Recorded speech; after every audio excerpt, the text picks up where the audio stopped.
Laying a floating floor over tile is a great option if you're unable to remove your existing tile. The truth is, removing and disposing of old tile can be time-consuming and costly. Plus, sometimes it makes sense to leave your tile installed, like if you're renting or if you would rather keep your options open for the future. For these reasons and more, let's look at how to lay temporary flooring over tile.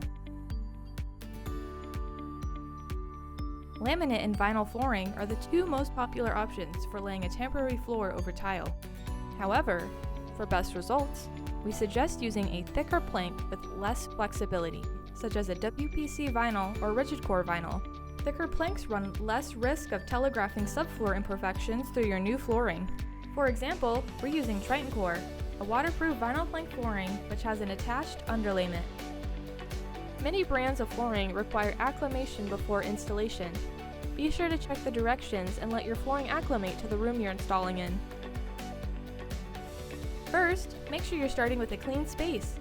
That means moving any furniture out of the way, along with sweeping and mopping the floor.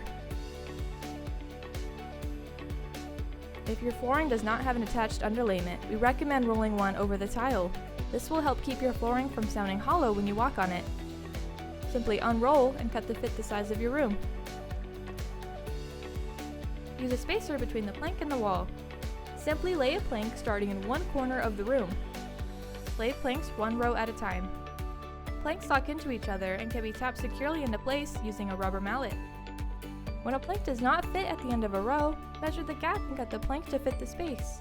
Some planks can be cut using a sharp utility knife and a metal ruler to create a straight edge. Other planks may need a cutter. Use the remaining plank at the beginning of the next row to create a more staggered look.